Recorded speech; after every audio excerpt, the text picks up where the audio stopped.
Hello friends, बहुत बहुत स्वागत है आप सभी का एक बार फिर से सरकारी हेड में। तो इस वीडियो में जो है हम लोग अपना पार्ट 6 कंप्लीट करने वाले हैं। ठीक है, जो एमसीक्यूज में आपको प्रैक्टिस करा रहा हूँ आपके लैब अटेंडेंट के एग्जाम के लिए या फिर लैब असिस्टेंट के एग्जाम के लिए। ठीक है, तो उसके जो ऑलरेडी मैंने पांच जो पार्ट करा रखे हैं एमसीक्यू के, तो वो भी आप जाकर देख सकते हो। उसकी मैंने प्लेलिस्ट डाल रखी है। ठीक है, और प्लेलिस्ट का जो लिंक है वो भी मैंने कमेंट सेक्शन में पिन कर रखा है। ठीक है, तो वहां से आप जाकर चेक कर सकते हो। ओके, और बाकी अब जो है मैं कंटिन्यूस वीडियो डालने की पूरी कोशिश करूंगा। एक्चुअली थोड़ा बिजी हो गया था, इसलिए मैं कल वीडियोस आपके लिए अपलोड नहीं कर पाया। ओके, तो अब जो है हम इसमें अपना क्लास 10th का जो है second chapter acid basis and salts उसके एमसीक्यूज करने वाले हैं। क्लास 9th की केमिस्ट्री की जो है हमने वो चारों चैप्टर्स कंप्लीट कर दिए। क्लास 10th का फर्स्ट चैप्टर भी कंप्लीट कर लिया, तो ये सेकंड चैप्टर है। ओके, तो यहां पर जो है इसके एमसीक्यूज अब हम लोग स्टार्ट करते हैं। ठीक है, तो पहला यहां पर क्वेश्चन है, what happens when a solution of an acid is mixed with a solution of base in a test tube. ठीक है, तो एक एसिड को जब आप बेस में मिलाओगे तो एक होगा क्या एक्चुअली, एक तो उसमें सॉल्ट बनेगा, क्योंकि आप सभी को पता है जब हम एसिड के साथ बेस की रिएक्शन करवाते हैं तो एक रिएक्शन होती है जिसे हम बोलते हैं न्यूट्रलाइजेशन रिएक्शन। ठीक है, तो न्यूट्रलाइजेशन रिएक्शन में क्या होता है, बेसिकली एसिड और बेस जो होते हैं वो मिलकर क्या बनाते हैं, एक सॉल्ट बनाते हैं। साथ ही क्या होता है, उसमें कुछ एनर्जी रिलीज होती है, हीट एनर्जी रिलीज होती है। ठीक है, तो इसका जो करेक्ट आंसर हो जाएगा ऑप्शन डी हो जाएगा, यानी कि फर्स्ट एंड फोर्थ। तो फर्स्ट क्या है, the temperature of the solution increases, तो हीट रिलीज होगी, जो टेम्परेचर बढ़ जाएगा सोल्यूशन का, साथ ही सॉल्ट फॉर्मेशन टेक्स प्लेस। ठीक है, फिर नेक्स्ट क्वेश्चन है, an aqueous solution turns red litmus solution blue. ठीक है, रेड लिटमस को अगर ब्लू कर रहा है तो excess addition of which of the following solution would reverse the change. ठीक है, तो आप देख सकते हो रेड लिटमस को क्या कर रहा है, ब्लू टर्न कर रहा है, यानी कि ब्लू आप सभी को पता है किसके लिए होता है, बेस के लिए होता है, रेड लिटमस एसिड के लिए होता है। ठीक है, तो इसमें बोला गया कि रेड लिटमस को ब्लू कन्वर्ट कर दिया, रेड लिटमस को। तो रेड लिटमस का मतलब ये है कि पहले वो एसिडिक नेचर में था, फिर उसको जब ब्लू में कन्वर्ट किया गया यानी कि वो बेसिक नेचर का हो गया। उसके बाद पूछा गया कि फिर से उसको रिवर्स करना है, यानी कि बेसिक को फिर एसिडिक में चेंज करना है, तो आप उसमें क्या ऐड कर दोगे, हाइड्रोक्लोरिक एसिड। ठीक है, तो जब आप एसिड का अमाउंट इंक्रीज कर दोगे तो जो आपका ब्लू लिटमस हो चुका है, मतलब रेड लिटमस ब्लू हो चुका है, वो फिर से क्या हो जाएगा, रेड हो जाएगा। ठीक है, फिर नेक्स्ट क्वेश्चन है, two aqueous solution P and Q have a pH of 5 and 13 respectively. The correct inference is that. ठीक है, तो इसमें से पूछा गया, तो इसका करेक्ट आंसर हो जाएगा ऑप्शन डी, यानी कि solution P is of CH3COOH यानी कि acetic acid and Q is of NaOH यानी कि सोडियम हाइड्रोक्साइड। ठीक है, तो इसमें बोला गया कि P वाला जो सॉल्यूशन है उसकी pH जो है वो 5 है। तो आपको पता है 7 से जिसकी pH कम होती है 0 to 7 वो आपका एसिडिक नेचर का होता है, और 7 से लेके जो आपकी 14 तक की पीएच है ये आपकी कौन सी होती है, बेसिक पीएच होती है। ठीक है, तो अब 5 है, तो जितना आप 0 की तरफ बढ़ते रहोगे उतना ज्यादा एसिड कंसंट्रेट होता जाएगा। तो 5 पीएच का मतलब है कि वो वीक एसिड होगा। ठीक है, अब वीक एसिड क्या हो सकता है, आपका एसिटिक एसिड ही हो सकता है, क्योंकि HCl जो होता है वो आपका स्ट्रॉन्ग एसिड होता है। ठीक है, HCl हो गया, H2SO4 हो गया, ये सब आपके स्ट्रॉन्ग एसिडिक होते हैं। बाकी आपका जो CH3COH है ये आपका कैसा हो गया, आपका वीक एसिड हो गया। ठीक है, तो 5 पीएच का मतलब है कि एक वीक एसिड होगा जो कि इसमें सिर्फ एसिटिक एसिड हो सकता है, और 13 जो पीएच है उसका मतलब है कि स्ट्रॉन्ग बेस होगा। तो स्ट्रॉन्ग बेस इसमें कौन सा दिख रहा है, NaOH यानी कि सोडियम हाइड्रोक्साइड। फिर नेक्स्ट क्वेश्चन है, the pH of a solution is 7, how can you increase its pH. ठीक है, तो 7 पीएच है, यानी कि सॉल्यूशन जो वो क्या है, न्यूट्रल। न्यूट्रल मतलब ना कि वो बेस है ना वो एसिडिक है। ठीक है, अब इसमें बोला गया कि पीएच को इंक्रीज करना है। देखो, पीएच को इंक्रीज करने का मतलब होता है 7 से आप ऊपर जा रहे हो, तो 7 से जब आप 14 की तरफ ऊपर जाओगे तो इसका मतलब है कि आपको सॉल्यूशन जो है वो जो आपके पास है उसको बेसिक नेचर में कन्वर्ट करना है। ठीक है, तो आप उसमें क्या करोगे, छोटा सा अमाउंट बेस का ऐड कर दोगे, तो इसका करेक्ट आंसर हो जाएगा ऑप्शन बी, यानी कि by adding A small amount of base. ठीक है, अगर ये बोलता है कि how can you decrease its pH, तब हम क्या करते हैं, by adding A small amount of acid. ठीक है, फिर नेक्स्ट क्वेश्चन है, sodium carbonate is a basic salt because it is a salt of. ठीक है, देखो बेसिक सॉल्ट में बेसिक आ रहा है, बेसिक का मतलब वो बेसिक नेचर का है, तो उसमें क्या मिला होगा, एक स्ट्रॉन्ग बेस मिला होगा और एक वीक एसिड मिला होगा, क्योंकि सॉल्ट पता है दो चीजों से बनता है, किससे, एक एसिड से और एक बेस से। तो अगर वो बोले कि बेसिक सॉल्ट बन रहा है, इसका मतलब उसमें बेस का अमाउंट ज्यादा है, यानी कि वो बेस क्या है, स्ट्रॉन्ग वाला है, और जो एसिड होगा वो कैसा होगा, वीक वाला होगा। तो इसका करेक्ट आंसर हो जाएगा weak acid and strong base. अगर ये बोलता कि एसिडिक सॉल्ट बना रहा है, तब क्या हो जाता है इसका आंसर कि मतलब strong acid and weak base. ठीक है, फिर नेक्स्ट क्वेश्चन है, which gas is evolve when acids react with metals. ठीक है, ये क्वेश्चन बहुत ही ज्यादा इंपॉर्टेंट है, इजी भी है, लेकिन अगर आपने पढ़ा ही नहीं होगा तो आपको नहीं पता रहेगा, लेकिन ये क्वेश्चन आने के बहुत ज्यादा चांसेस हैं। ठीक है, तो ये बहुत इजी सा क्वेश्चन है कि मेटल्स जब एसिड के साथ रिएक्ट करते हैं तो कौन सी गैस रिलीज होती है, तो इसका करेक्ट आंसर हो जाएगा हाइड्रोजन गैस। ठीक है, H2 गैस। फिर नेक्स्ट क्वेश्चन है, a sample of soil is mix with water and allowed to settle. ठीक है, तो थोड़ा सा सॉइल का हमने सैंपल लिया और उसको हमने पानी में मिला के रख दिया। The clear supernatant solution turns the pH paper yellowish orange, which of the following would change the colour of this pH paper to greenish blue. Actually ये यूनिवर्सल इंडिकेटर के बेस पे क्वेश्चन है। ठीक है, तो यूनिवर्सल इंडिकेटर जब आप पढ़ोगे तो उसमें अलग अलग कलर्स होते हैं, तो अलग अलग कलर्स का मतलब होता है कि उनकी अलग अलग पीएच है। ठीक है, तो पहले क्या हुआ, येलोइश ऑरेंज हो गया, यानी कि लगभग आप सोच सकते हो कि थोड़ा रेड की तरफ चला गया। रेड की तरफ चला गया इसका मतलब क्या है कि वो थोड़ा एसिडिक नेचर का था। अब इसमें बोला गया कि ग्रीनिश ब्लू करना है। ठीक है, तो ब्लू की तरफ ले जाना है तो हमें क्या करना पड़ेगा, उसमें बेस ऐड करना पड़ेगा। अब क्या इनमें से बेस कौन सा होगा, देखो लेमन जूस में क्या होता है आप सभी को पता है, सिट्रिक एसिड होता है। ठीक है, विनेगर में भी आपका सिट्रिक एसिड होता है। ओके, फिर उसके बाद कॉमन सॉल्ट, ये आपका न्यूट्रल है, ये आपके एसिड और बेसिक स्ट्रेंथ बढ़ाने में कोई भी हेल्प नहीं करेगा। अब अगर हम क्या ले सकते हैं, सिर्फ एंटासिड ले सकते हैं। ठीक है, एंटासिड क्या होता है, एंटासिड एक बेस होता है। ठीक है, एंटासिड का मतलब ये है कि जब आपको कभी भी एसिडिटी होती है तो आप एक एंटासिड की या तो गोली लेते हो या फिर उसका सिरप लेते हो। ठीक है, जैसे फॉर एग्जांपल हो गया आपका डाइजीन हो गया। ठीक है, मिल्क ऑफ मैग्नीशिया हो गया, या फिर आपने कभी इनो पिया होगा। ठीक है, तो ये सभी क्या होते हैं, एंटासिड होते हैं। तो एंटासिड का जो नेचर होता है वो कैसा होता है, बेसिक होता है। समझ आ गई बात। ठीक है, तो ये इसका आंसर हो जाएगा। फिर नेक्स्ट क्वेश्चन है, which of the following is the correct increasing order of acidic strength. तो इनमें से पूछा गया एसिडिक स्ट्रेंथ इनमें से सबसे ज्यादा किसकी है, फिर उससे कम किसकी है, फिर उससे कम किसकी है। ठीक है, तो अब आप ये चीज देखो कि हाइड्रोक्लोरिक एसिड आपका बहुत ही ज्यादा स्ट्रॉन्ग एसिड होता है, एसिडिक एसिड कैसा है आपका, वीक एसिड है, और वाटर क्या होता है आपका, न्यूट्रल होता है।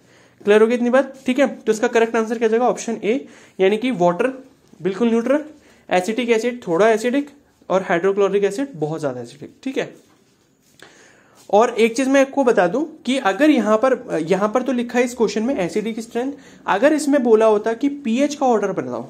ठीक है, किसका बताओ, पीएच का ऑर्डर बताओ इंक्रीजिंग ऑर्डर में।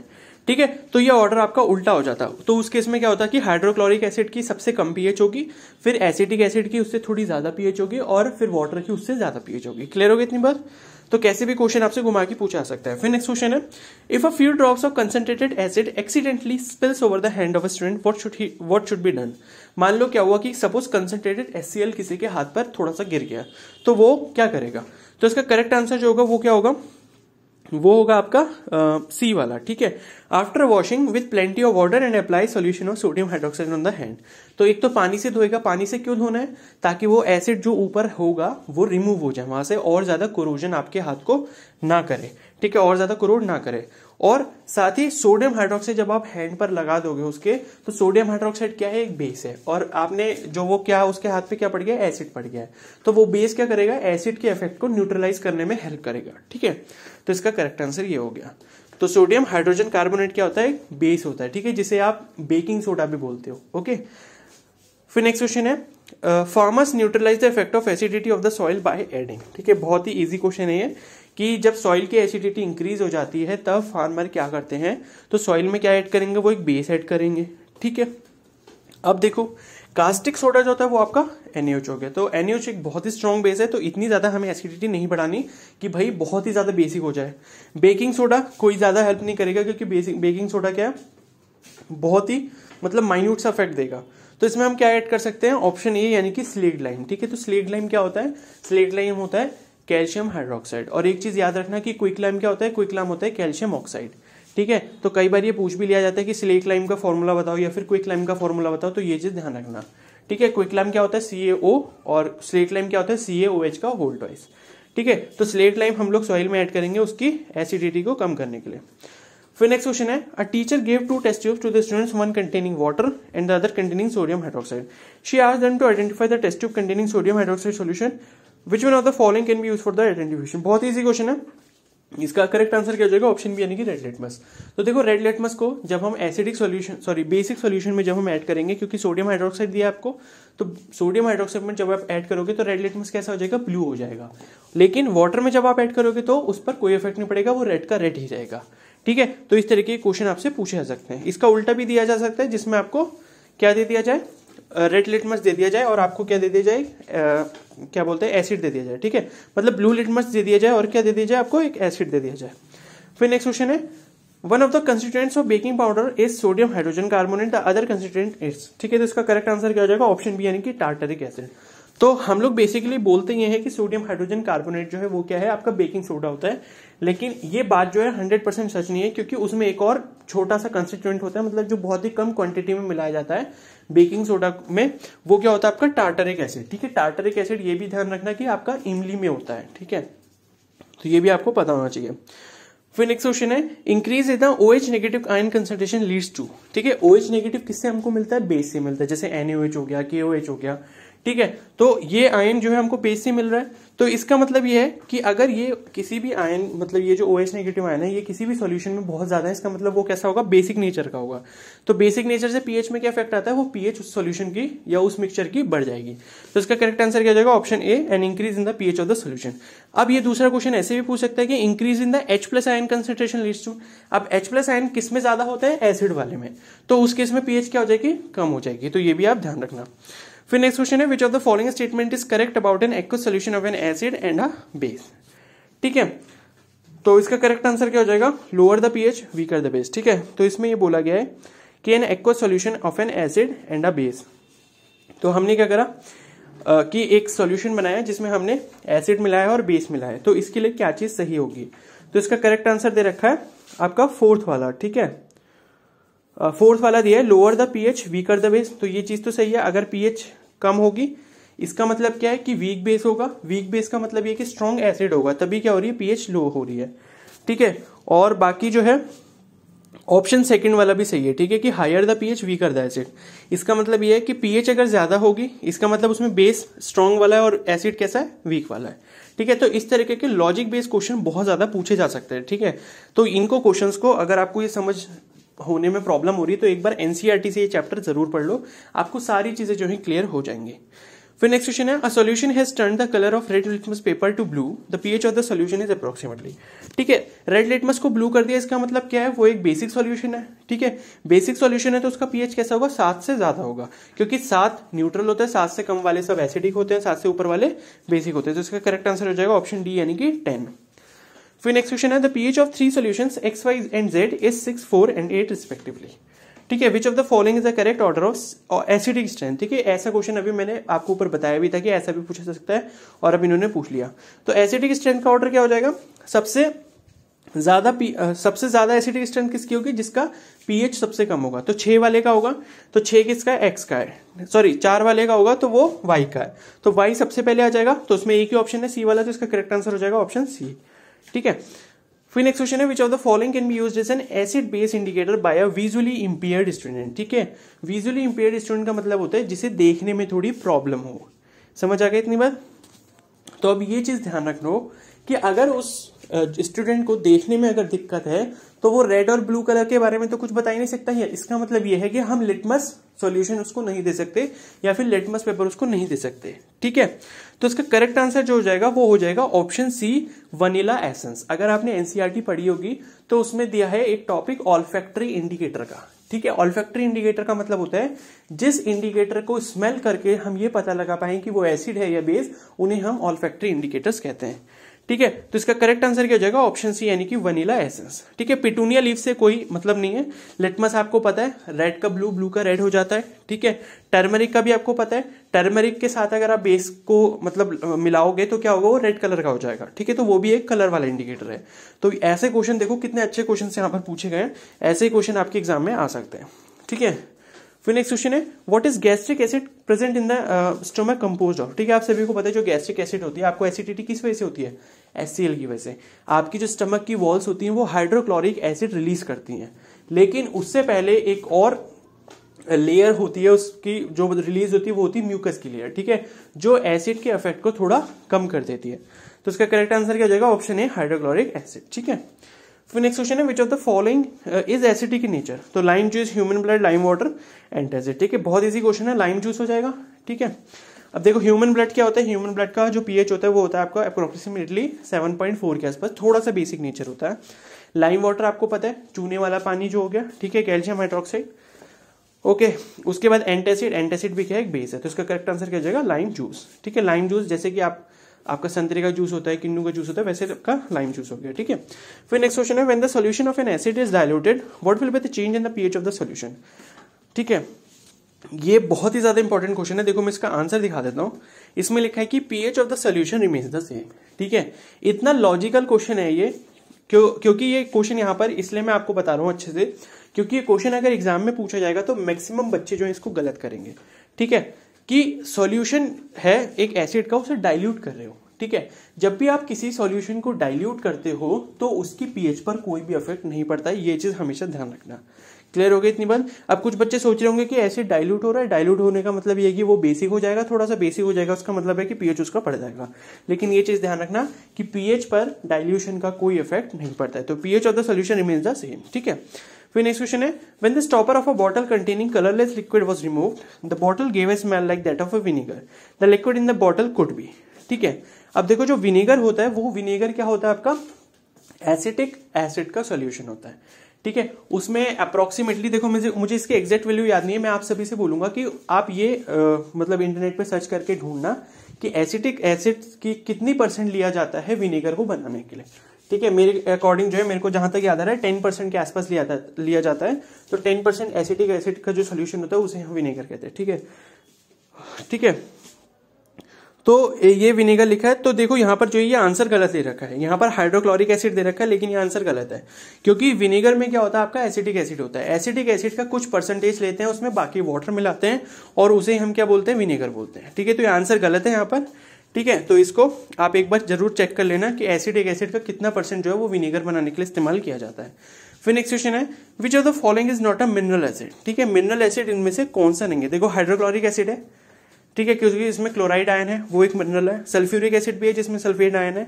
नाइट्रिक एसिड भी है जिसमें NO3 नाइट्रेट आयन है। सिट्रिक एसिड आपका नहीं है। ठीक है, तो इसका करेक्ट आंसर क्या जाएगा, ऑप्शन बी सिट्रिक एसिड। ये आपका कैसा है, ऑर्गेनिक एसिड है। ठीक है, फिर नेक्स्ट क्वेश्चन है, which among the following is not a base. NaOH base है, KOH बेस है, NH4OH बेस है, C2H5OH क्या आपका अल्कोहल है। तो इसका करेक्ट आंसर क्या जाएगा, ऑप्शन डी। फिर नेक्स्ट क्वेश्चन है, to protect tooth decay one is advised to brush the teeth regularly. The ingredient of the paste which checks the tooth decay is. तो टूथ डिके किससे बचता है, एक base से, क्योंकि आप जो भी पेस्ट करते हो, जैसे कोलगेट हो गया, कोई भी पेस्ट हो गया, तो उसमें आपका क्या होता है, एक बेस होता है। बेस क्यों होता है, क्योंकि जो भी आप खाना खाते हो उस पर बैक्टीरियल अटैक जब होता है तो उस खाने से क्या होता है, उसके डिग्रेडेशन से क्या रिलीज होता है, हाइड्रोक्लोरिक एसिड HCl रिलीज होता है। वो एक एसिड है, तो एसिड को न्यूट्रलाइज करने के लिए तो हम पेस्ट करते हैं। ठीक है, तो पेस्ट में क्या होता है, हमारा बेस होता है। तो इसका करेक्ट आंसर क्या जाएगा, ऑप्शन बी यानी कि बेसिक। ठीक है, और ये आप देख लेना, ये वाला आप सॉल्व करके। ठीक है, इतना ज्यादा इंपॉर्टेंट नहीं है। फिर नेक्स्ट क्वेश्चन है, solution turns red litmus blue. Red को ब्लू कर दे रहा है, इसका मतलब क्या है कि वो क्या एक बेसिक नेचर का है, तो it's pH is likely to be greater than 7। ठीक है, तो 7 से ज्यादा होगा। Plaster of Paris is made from, ये बहुत ज्यादा इंपॉर्टेंट क्वेश्चन है। प्लास्टर ऑफ पेरिस जो POP होता है वो किससे बनता है, आपका जिप्सम से बनता है। ठीक है, और कई बार जो है कंफ्यूज करने के लिए ये क्वेश्चन भी पूछा जा सकता है कि जिप्सम का फॉर्मूला बताओ और POP का फॉर्मूला बताओ। ठीक है, तो आपका ये काम है, आप इंटरनेट पे सर्च करोगे या NCERT से देखोगे कि POP का क्या फॉर्मूला होता है और क्या बोलते हैं जिप्सम का क्या फॉर्मूला होता है। ठीक है, उसमें सिर्फ एक वाटर मॉलिक्यूल का अंतर होता है, बाकी दोनों का फॉर्मूला ऑलमोस्ट सेम है। तो कंफ्यूज करने के लिए आपसे पूछा सकता है, तो आपको ये पता होना चाहिए। तो आप जरूर मुझे सर्च करके जो है कमेंट बॉक्स में आंसर करोगे। ठीक है, ये मैं आपको नहीं बता रहा हूँ। Phenolphthalein is dash in acidic solution. ठीक है, तो इसका करेक्ट आंसर क्या हो जाएगा, कलरलेस। ठीक है, तो ये बेसिक सॉल्यूशन में जो है अपना कलर चेंज करता है, शायद इसका कलर पिंक हो जाता है। ठीक है, मेरे को एक्जैक्टली याद नहीं है, लेकिन ये याद रखना कि एसिडिक सॉल्यूशन में फिनोफ्थलीन का जो कलर होता है वो कैसा है, कलरलेस है। फिर नेक्स्ट है, an example of double salt is, तो मोर सॉल्ट होता है। ठीक है, और मोर सॉल्ट, डबल सॉल्ट का मतलब ये है कि उसमें आपके 2 सॉल्ट एक साथ जुड़े होते हैं। क्लियर है, और भी सॉल्ट होते हैं, मेरे को एक्चुअली अभी नाम याद नहीं आ रहा। तो डबल सॉल्ट का एक एग्जांपल जैसे मोर सॉल्ट यहाँ पर दे रखा है। ओके, और एलम भी होता है शायद आपका। फिर नेक्स्ट है, bleaching powder can be prepared by reacting, तो इसका करेक्ट आंसर है स्लेट लाइम विथ क्लोरीन। ठीक है, स्लेट लाइम यानी कि कैल्शियम हाइड्रोक्साइड को जब आप क्लोरीन गैस से रिएक्ट करवाते हो तो आपका CaOCl2 बनता है, जो कि आपका ब्लीचिंग पाउडर होता है। फिर नेक्स्ट क्वेश्चन है, hardness of water is remove by, तो इसका करेक्ट आंसर है वॉशिंग सोडा। ठीक है, तो वॉशिंग सोडा से हम हार्डनेस रिमूव कर सकते हैं। फिर नेक्स्ट है, इज अ डेलिक्विसेंट लिक्विड, तो कास्टिक सोडा हो गया। ठीक है, डेलिक्विसेंट लिक्विड का मतलब होता है, डेलिक्विसेंट का मतलब होता है जो वाटर को एब्सॉर्ब कर सकता है। ठीक है, तो डेलिक्विसेंट सॉलिड कौन सा होगा, जो वाटर को एब्सॉर्ब कर पाए, तो कास्टिक सोडा यानी कि आपका क्या बोलते हैं, NaOH हो गया। ठीक है, तो ये आपका कैसा है, deliquescent solid. The colour of methyl orange in basic medium is, ये भी बहुत इंपॉर्टेंट क्वेश्चन है, इसका करेक्ट आंसर है येलो। तो मिथाइल ऑरेंज भी क्या होता है, कलर इंडिकेटर है आपका, जो कि आपका एसिड बेस को टेस्ट करने के लिए यूज किया जाता है। तो बेसिक मीडियम में इसका जो कलर होता है वो कैसा होता है, येलो होता है। फिर नेक्स्ट क्वेश्चन है boric acid is a dash acid, ठीक है, तो ये मोनोबेसिक होता है, ठीक है। बोरिक एसिड का जो फॉर्मूला होता है वो होता है शायद H3BO3, ठीक है, तो वो कैसा है, मोनोबेसिक एसिड है। फिर नेक्स्ट क्वेश्चन है the process of formation of salt and water when an acid reacts with a base is called, ठीक है, तो इसका करेक्ट आंसर क्या हो जाएगा, न्यूट्रलाइजेशन रिएक्शन, ठीक है। जब the process of formation of salt and water, ठीक है, तो सॉल्ट एंड वाटर कब बनता है, जब आपका एसिड और बेस रिएक्ट करते हैं तो आपका क्या बनता है, सॉल्ट एंड वाटर, और उसी से क्या होता है, वो उसी रिएक्शन को हम क्या बोलते हैं, न्यूट्रलाइजेशन रिएक्शन कहते हैं, ठीक है। तो काफी सारे मैंने क्वेश्चंस आपको प्रैक्टिस कराए और ये सारे ही इंपॉर्टेंट क्वेश्चंस थे, इनमें से देखना पक्का क्वेश्चन आएंगे ही आएंगे, ठीक है। तो जिसने वीडियो देखी है अच्छी बात है, पूरी वीडियो जरूर देखा करो, ठीक है, जो भी मैं एमसीक्यू प्रैक्टिस करा रहा हूँ, और इसका जो नेक्स्ट पार्ट है वो भी मैं जल्दी ही अपलोड कर दूंगा, ठीक है। बाकी आपको मैं जो है लैब वाली एक्टिविटीज के बेस पर क्वेश्चन जो आएंगे वो भी मैं आपको प्रैक्टिस कराने वाला हूँ। तो आप सभी से रिक्वेस्ट है कि चैनल को जरूर सब्सक्राइब कर लेना और बेल आइकन को प्रेस कर लेना।